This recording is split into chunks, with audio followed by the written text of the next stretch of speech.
오늘 주신 말씀은 미가 5장 2절로 5절 말씀과 신약 히브리서 10장 5절로 10절 말씀입니다. 함께 읽도록 하겠습니다.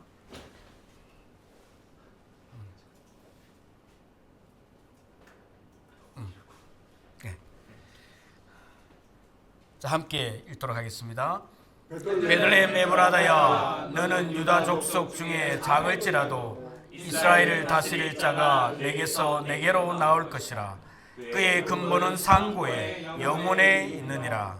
그러므로 여인이 해산하기까지 그들을 붙여 두시겠고, 그 후에는 그의 형제 가운데에 남자가 이스라엘 자손에게로 돌아오리니, 그가 여호와의 능력과 그의 하나님 여호와의 이름을 의지하고 서서 목축하니 그들이 거주할 것이라. 이제 그가 장대하여 땅 끝까지 미치리라. 이 사람은 평강이 될 것이라. 히브리서 10장 5절로 10절 말씀 함께 읽도록 하겠습니다. 그러므로 주께서 세상에 임하실 때에 이르시되 하나님이 제사와 예물을 원하지 아니하시고 오직 나를 위하여 한 몸을 예비하셨도다. 번제와 속죄제는 기뻐하지 아니하시나니, 이에 내가 말하기를 하나님이여 보시옵소서. 두리마리 책에 나를 가리켜 기록된 것 같이 하나님의 뜻을 행하러 왔나이다 하셨느니라.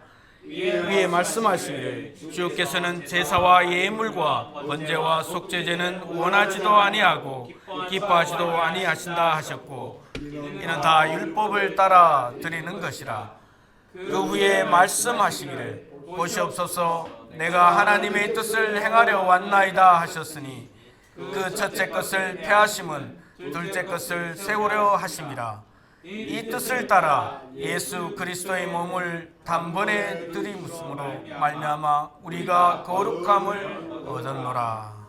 아멘. 기도드리겠습니다.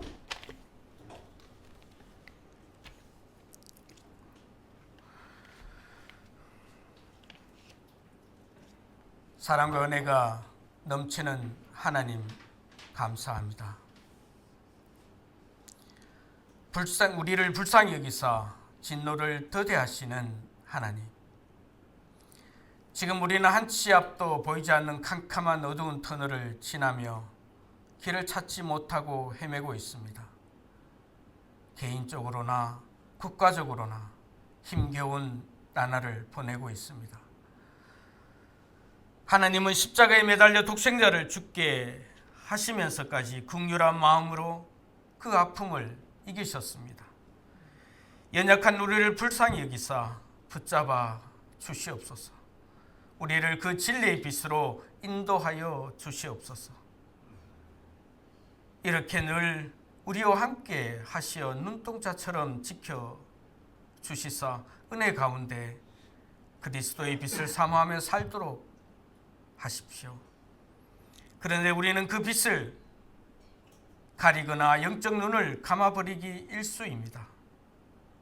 현재 우리나라의 모습인 것 같습니다. 이런 우리들 모습을 불쌍히 여겨 주시옵소서. 우리 공동체가 함께 그리스도와 한 몸 되어 거룩하게 하신 그 뜻대로 평화의 길로 나아가기를 원합니다. 그 거룩한 길에 굳건히 서도록 성령님 역사하여 주시옵소서. 간절히 간구하오며 예수님의 이름으로 기도드립니다. 아멘.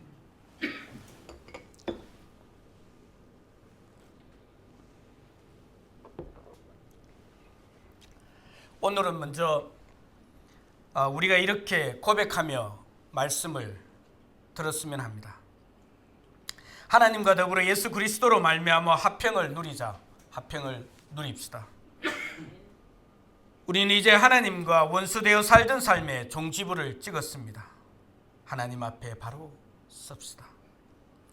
그래서 완강하게 반항하던 우리 마음을 순종하게 되었습니다. 하나님께 믿음으로 순종합시다. 그런데 오늘날 이 세상은 평화를 모르는 세상인 것 같습니다. 이런 세상에 필요한 것은 무엇입니까? 정말 살아간다는 실존적인 문제 속에서 힘겹게 매일 짊어지고 가야 할 일상의 것들만 가지고서도 그냥 포기하고 싶고 도망가고 싶은 현실입니다. 그래도 우리를 이해하고 사랑으로 내 허물을 들어주는 이가 있다면 무엇을 더 바라겠습니까? 더욱이 제 굴레에 살아가야 하는 우리를 긍휼히 여기시는 누군가가 우리와 함께 한다면 얼마나 위안이 되고 힘이 되겠습니까? 임마누엘 하시는 하나님이 바로 여기 예배의 자리에 있습니다. 이 땅에서 살아가는 우리는 하나님으로부터 크나큰 은혜를 입었습니다.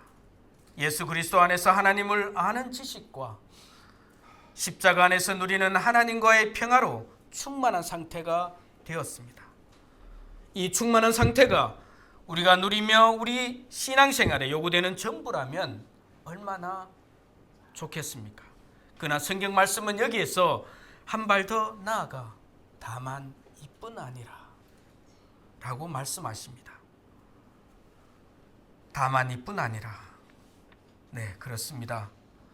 우리 자신에 관한 말씀, 십자가 아래에 있는 우리 삶에 관한 말씀 한마디가 남아 있습니다. 하나님은 하나님과 화평을 누리는 삶이 실제로 어떠해야 하는지 우리가 보여주길 원하십니다. 시험하고 계십니다. 이런 강박한 세상이 줄 수 없는 것을 거듭난 우리가 그 평화를 나눌 수만 있다면 얼마나 좋겠습니까?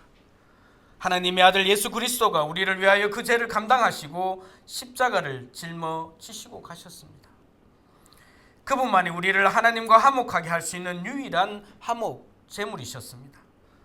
그래서 우리가 하나님과의 관계를 회복하고 그의 사랑을 경험할 수 있는 길을 열어 주었습니다. 따라서 그분 예수님만이 우리의 평강이시고 이웃들의 평안이시고 우리 모든 관계의 평화이십니다. 이 모든 것의 본질은 성령의 임재가 있는 내적 평강입니다.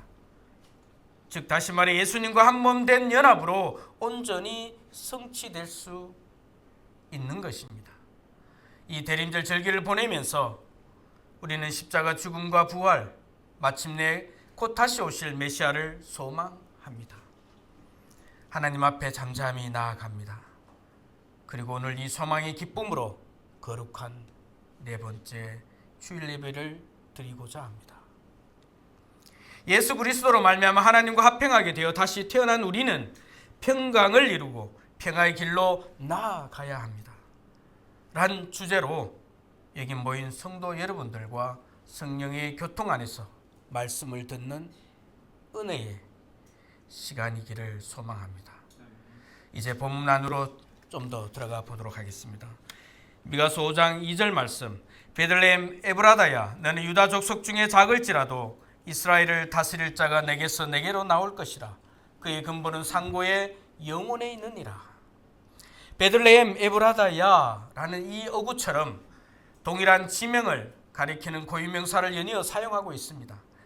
메시아가 태어날 장소가 어디인지를 분명하게 강조하여 부르고 있습니다. 이 에브라다는 베들레헴 지역에 살던 시족 집단을 칭하는 이름으로 룻기 1장 2절에 나옵니다. 나오미의 가족이 베들레헴 에브랏 사람들로 불리고 있습니다.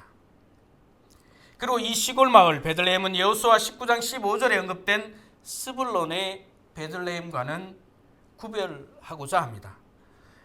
베들레헴 즉 히브리어로 떡집이라는 의미인데 그래서 이 땅이 지질학적으로 풍요함과 비옥함을 나타낸다고 볼 수 있을 것입니다. 선민의 조상인 야곱이 가나안 땅에 정착하기 위해 하란의 밧단 아람에서 그의 삼촌 라반의 집에서 싯솔들과 함께 그의 소유물을 이끌고 기양하는 도중 그의 아내 라헬이 12아들 중 막내인 벤야민을 출산하다 죽은 장소로 창세기 35장 19절에서 처음 베들레헴이 소개됩니다. 성도님들도 잘 아시다시피 다윗의 아버지 이새의 고향으로서 다윗의 출생지이기도 합니다. 작을지라도 이스라엘을 다스릴 자가 나올 것이다 라고 가장 위대한 왕, 새로운 통치자가 바로 여기서 나올 것임을 말하고 있습니다. 성서를 간통하면 늘 하나님은 이처럼 자신의 목적을 이루기 위해 우리같이 힘없고 연약한 사람들을 선택하시어 그 권능을 주도해 가십니다.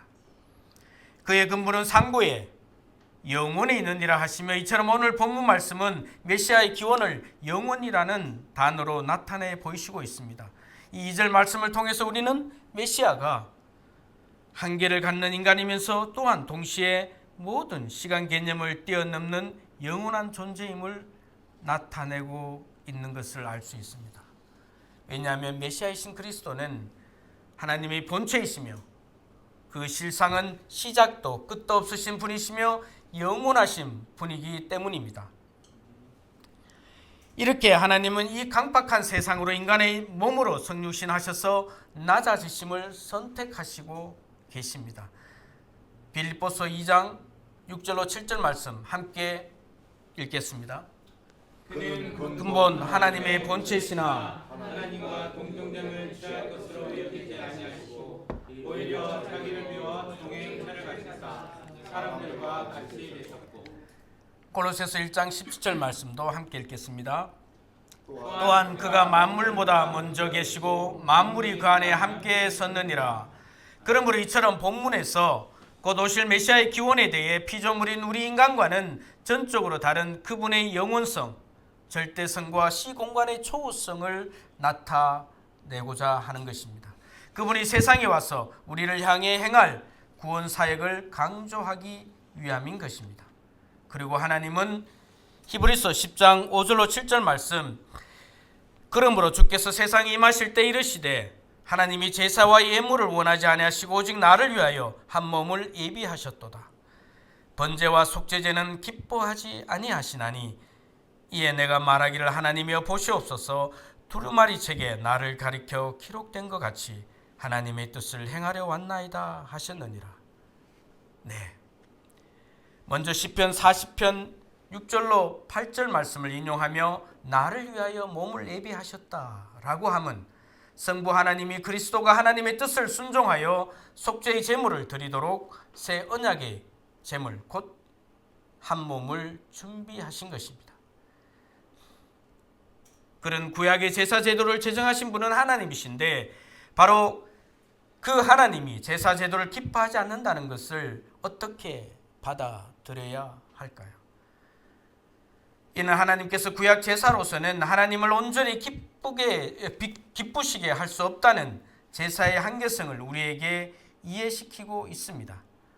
따라서 하나님을 완전하게 만족시키기 위해서는 구약 제사와 다른 그 무엇이 요구되고 있다는 것입니다. 무엇일까요? 그것은 바로 예수 그리스도의 대속적 십자가 죽음과 보혈의 공로를 믿는 믿음입니다.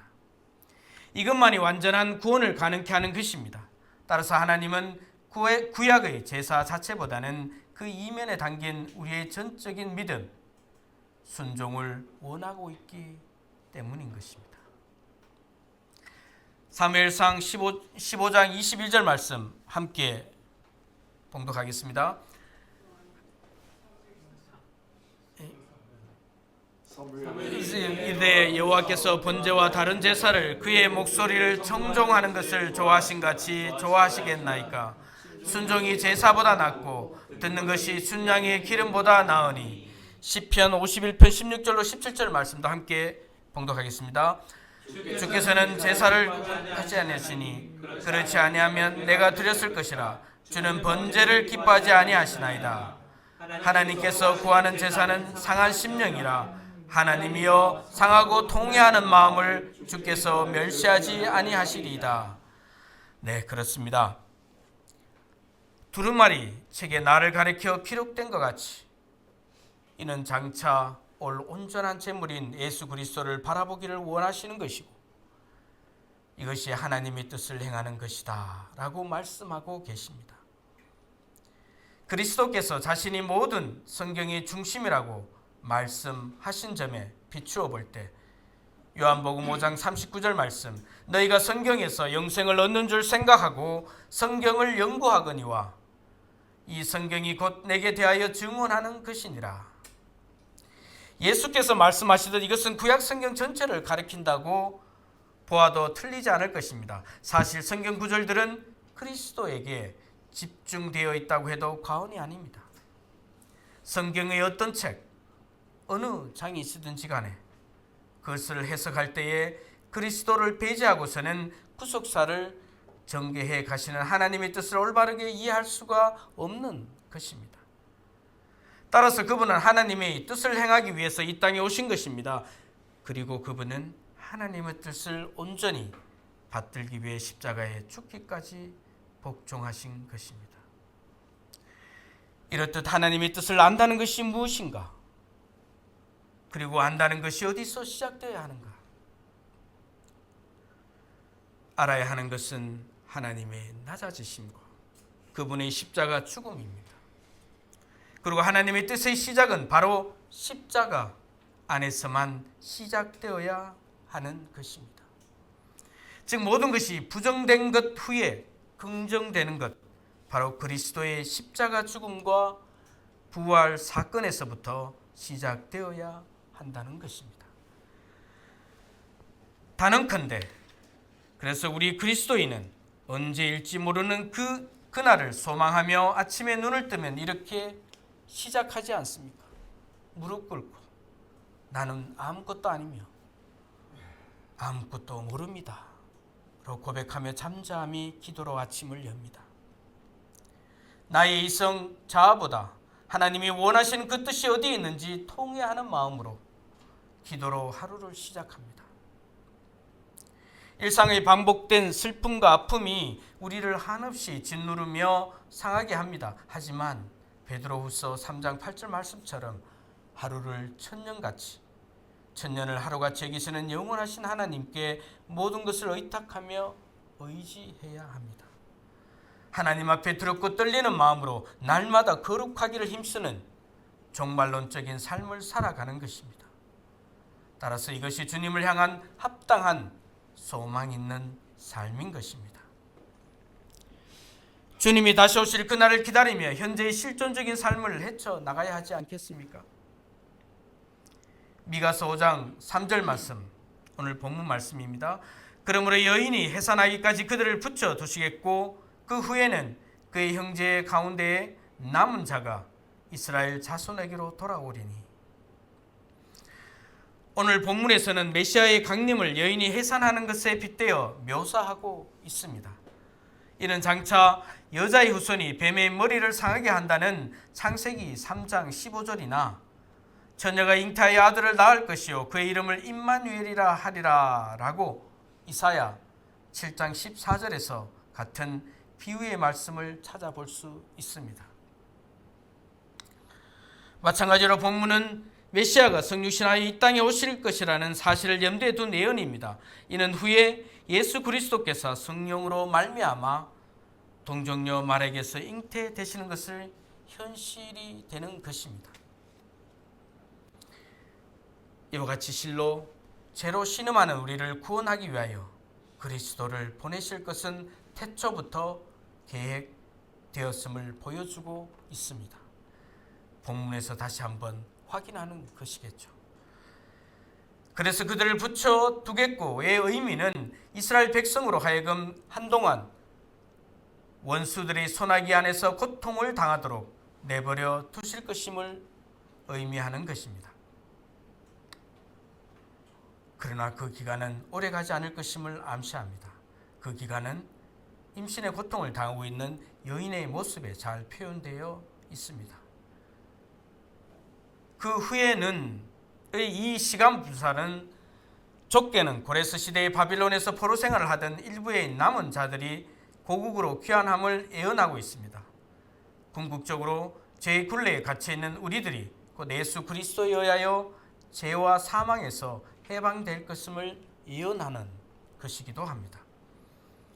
더 나아가 본절에서 나오는 남은 자는 신앙의 순결을 지키는 자들, 그리하여 종말의 때에 선택받은 모든 자를 지칭하며 구원하실 것을 말하고 있습니다. 그렇다면 신앙의 순결을 지키며 남은 자로 하나님 앞에 선다는 것이 무엇이겠습니까? 바리새인처럼 외형적인 종교의식만을 중요시하며 극단적인 율법주의에 빠져 경건의 능력은 없고 경건의 모양만 추구하는 자들이 아니어야 합니다. 따라서 예수 그리스도의 그 숭고한 십자가의 죽음을 거룩하게 여기며 거듭나야 하지 않겠습니까? 그렇지 않다면 어떻게 다시 오실 그분을 기다릴 자격이 있겠습니까? 6월절에 예수께서 예루살렘에 계시니 밤늦게 찾아온 니고데모에게 이렇게 말씀하십니다. 요한복음 3장 3절 말씀 함께 봉독하겠습니다. 예수께서 대답하여 이르시되 진실로 내게 이르노니 사람이 거듭나지 아니하면 하나님 나라를 볼 수 없느니라. 요한복음 3장에서 예수님이 이렇게 말씀하실 때 니고데모가 이를 이해하지 못하자 예수님은 다시금 말씀하십니다. 사람이 물과 성령으로 나지 아니하면 하나님의 나라에 들어갈 수 없느니라 하시고, 육으로 난 것은 육이요 영으로 난 것은 영이니 라고 하시며, 예수님은 다음과 같이 니고데모야, 이를 통해 거듭나야 하겠다고 한 것을 놀랍게 여기지 말라고 부드럽게 꾸짖으시고 계십니다. 하나님의 은혜로 우리가 예수 그리스도와 한 몸 되어 그를 믿음으로 구원을 받았다면 새로운 출발, 새롭게 태어나야 합니다. 거듭나야 합니다. 즉 죄로부터 돌이켜 하나님께로 온전히 향해야 하는 것입니다. 모든 세상적인 것으로부터 완전히 돌아서야 합니다. 영적인 속사람이 성장해야 되겠죠. 로마서 3장 25절 말씀입니다. 함께 읽겠습니다. 이 예수를 하나님이 그의 피로써 믿음으로 말미암는 화목제물로 세우셨으니 이는 하나님께서 길이 참으시는 중에 전에 지은 죄를 간과하심으로 자기의 의로우심을 나타내려 하심이라. 예수 그리스도의 흘리신 보혈로 우리가 화평하게 되었음을 확증하시며 그의 의로우심을 나타내고 있습니다. 로마서 5장 1절 말씀 함께 읽겠습니다. 그러므로 우리가 믿음으로 의롭다 하심을 받았으니 우리 주 예수 그리스도로 말미암아 하나님과 화평을 누리자. 자, 이제 우리 인간들은 최고의 축복을 받아 누리는 자가 되었습니다.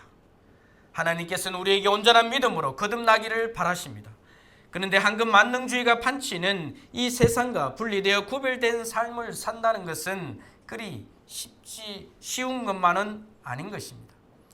만모니즘 시대의 물질이란 이 강력한 우상 앞에 우리는 하염없이 무너지기 다반사이죠. 그렇지만 이럴수록 더욱 남은 자로 믿는 자의 삶을 살아가야 하지 않겠습니까? 예수님이 니고데모에게 이르시듯 거듭나야 하겠죠. 화목하게 된 그 은혜에 힘입어 참 평강을 누리는 자가 되어야 하겠습니다.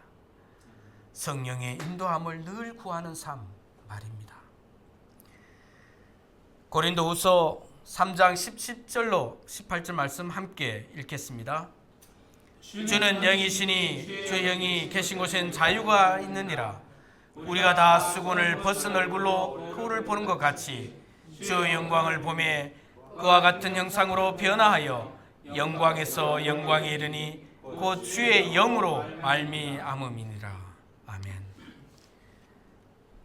성령이 내주하는 평강이 나를 인도하시니 노아의 방주 안에서 잠만 자는 것처럼 성령님께 전적으로 맡기는 것입니다. 잠잠히 하나님 앞에 나아가는 성령이 충만한 상태, 그 평화로운 상태가 되어야 합니다. 평강이 없는 신앙의 상태는 실질적으로 바리새인 같은 신앙의 외적인 것에만 치중하는 상태일 것입니다. 신앙의 외적 모습은 내적 평강이 자연스럽게 드러나는 상태인 것입니다. 그 형식의 실제가 채워지고 덧입혀지는, 그래서 서로가 공존하는 상태가 되어야 합니다. 감사와 기쁨으로 가득한 진정한 자유함이 있는 상태 말입니다. 어렵지만 그래서 매일의 일상에 주님 앞에서는 심정이어야 하는 것입니다. 주님의 불꽃이 내 안에 점화되어 있도록 늘 우리의 신앙을 점검하고 회개해야 합니다. 매 순간 진리의 말씀을 붙들고 성령의 인도함을 구해야 합니다. 그럴 때 평강은 죄를 방어하는 힘이 되고 세상을 향해 승리하는 이기는 능력인 것입니다. 즉 사탄의 유혹에 승리하는 무기가 되는 것입니다. 로마서 16장 20절 말씀 함께 읽겠습니다. 평강의 하나님께서 속히 사탄을 너희 발 아래에서 상하게 하시리라. 아멘. 그러니 분명한 것은 온전한 믿음과 회개를 원하시는 것이 거룩하신 하나님의 뜻인 것입니다. 그렇다고 입으로만 진리를 고백하고 돌아서서 다시 죄를 짓는 그런 믿음을 좋아하지는 않으실 겁니다. 그래서 온전한 믿음으로 진리를 따르는 자는 빛을 갈망하며 그 빛을 밝히며 그 빛을 따라가는 삶이어야 하겠습니다. 어머니 태 안에서 자유롭게 뛰어노는 것을 보고 어머니 마리아는 기뻐하며 그를 이렇게 찬양합니다. 누가복음 1장 50절로 53절 말씀 함께 읽겠습니다. 긍휼하시 두려워하는 자에게 그의 팔로 힘을 보이사 마음의 생각이 교만한 자들을 드셨고 권세 있는 자를 그 위에서 내리치셨으며 비천한 자를 높이셨고 줄이는 자를 좋은 것으로 배불리셨으며 부자는 빈손으로 보내셨도다. 진정한 내적 평강을 이룬 마리아는 자연스레 노래하며 찬송하게 됩니다. 진정 공의로우신 하나님은 긍휼하심으로 거만한 자를 비우시며 겸손한 자에게 은혜를 베푸시나니 잠언 3장 34절에서처럼 실로 교만이라는 믿음의 원수는 주의 팔로 흩으셔서 낮아지게 하신다고 하십니다. 그리고 마찬가지로 권세 있는 자들도 낮아지게 하신다고 하시는 것입니다. 반대로 세상에서 소외되고 낮은 지위에 있는 자들을 높이실 걸로 노래합니다. 결국 하나님은 비록 그들이 세상 가운데서 낮고 비천한 자들일지라도 겸손하게 하나님의 뜻대로 살아가는 자들을 높이시는 분임을 말씀하시고 계십니다. 세상 사람들은 좀 더 높은 지위와 권세를 위해 몸부림치지만 그 모든 것들이 하나님 앞에서는 의미 없는 일임을 결국에는 고백하게 만듭니다. 또한 그를 사모하는 영혼에 만족을 주시고 줄인 영혼에게 좋은 것으로 채워주심이로다. 시편 107편 9절 말씀처럼 가난한 심령으로 갈구하는 영혼에 한량없는 은혜를 베푸실 분임을 약속하고 있습니다. 그렇습니다. 많은 물질, 높은 권력 같은 외적 평화를 진정한 평화로 현혹되어서는 안 됩니다. 예수 그리스도 한 몸 되어 성령이 인도하는 내적 평화가 진정한 평화임을 잊지 말아야 합니다. 이것이 바로 천하고 낮은 곳을 향하는 십자가 사랑 안에서 누리는 참 평화입니다. 미가서 5장 4절 말씀, 그가 여호와의 능력과 그의 하나님 여호와의 이름을 위엄을 의지하고 서서 목축하니 그들이 거주할 것이라. 이제 그가 창대하여 땅끝까지 미치리라. 이제 오실 메시아가 우리와 함께 동행하시며 그 빛을 더욱 밝게 비추어 모든 사역을 감당할 수 있는 군원을 하나님의 능력과 이름의 위엄이라고 말하고 있습니다. 이는 그의 이름에 힘입어 구원과 승리와 보호의 능력을 가지고 큰 적으로부터 환난을 이겨낼 것임을 분명히 선포하고 계십니다. 오실 메시아가 우리를 온전히 돌보실 뿐만 아니라 우리들에게 필요로 한 모든 것을 온전히 충족시키시는 분임을 말하고 있습니다. 과거 이스라엘은 하나님 나라를 성전 혹은 성전이 있는 예루살렘을 중심으로 선민에게 약속한 가나안 땅에 제한하였지만 이제 여기서 밝히듯 메시아가 세울 평강의 나라는 땅끝까지 미치는 나라임을 선포하고 계십니다. 그래서 장차 이 예언은 그리스도께서 하나님의 이름의 위엄으로 성육신하셔서 당신의 백성을 죄와 사망의 권세에 구원을 이룰 것을 말하고 있습니다. 궁극적으로 더 이상 죄와 사망의 권세가 하나님 백성들을 괴롭게 하지 못하도록 최후 심판을 위해 재림하심으로 온전히 이루어질 것입니다. 결론입니다. 화평을 누리자. 헬라어로 에이레네를 화평이라고 합니다. 다양한 뜻을 갖고 있죠. 화평, 평강, 평화, 화목 등 넓은 의미로 사용되고 있습니다. 구약의 히브리어로 살롬과는 같은 의미의 단어입니다. 히브리서 5장 8절로 10절 말씀, 위에 말씀하시기를 주께서는 제사와 예물과 번제와 속죄제는 원하지도 아니하고 기뻐하지도 아니하신다고 하셨고 이는 다 율법을 따라 드리는 것이라. 그 후에 말씀하시기를 보시옵소서 내가 하나님의 뜻을 행하려 왔나이다 하셨으니 그 첫째 것을 폐하심은 둘째 것을 세우려 하심이라. 10절 말씀 함께 읽겠습니다. 이 뜻을 따라 예수 그리스도의 몸을 단번에 들이심으로 말미암아 우리가 거룩함을 얻었노라. 그래서 미가서 5장 5절 말씀 함께 읽겠습니다. 이 사람은 평강이 될 것이라.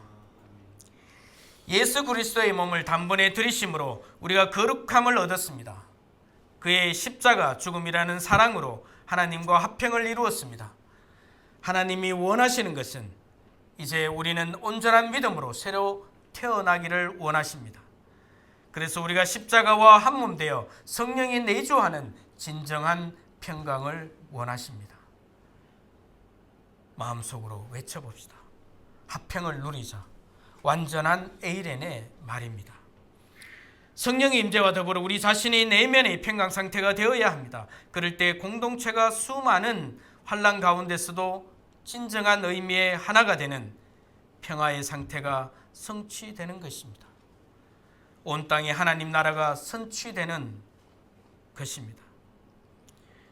지금껏 우리는 십자가를 필요로 했을 뿐 십자가를 이용하여 단지 세상과 타협점을 찾는 외적 평화를 추구했을 뿐입니다.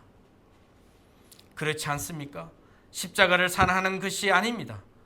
그래서 환난이 닥쳐오는 순간 그 평화는 신기루처럼 금방 사라져 버립니다. 진실로 십자가를 사랑해서 십자가 안에서 하나님과 평화를 찾는 사람은 우리 삶에 닥쳐오는 환난이나 역경마저도 사랑하게 되는 것입니다. 여기 모인 성도 여러분들은 예수 그리스도 십자가 안에서 반드시 지금의 고난을 이겨낼 것으로 믿습니다.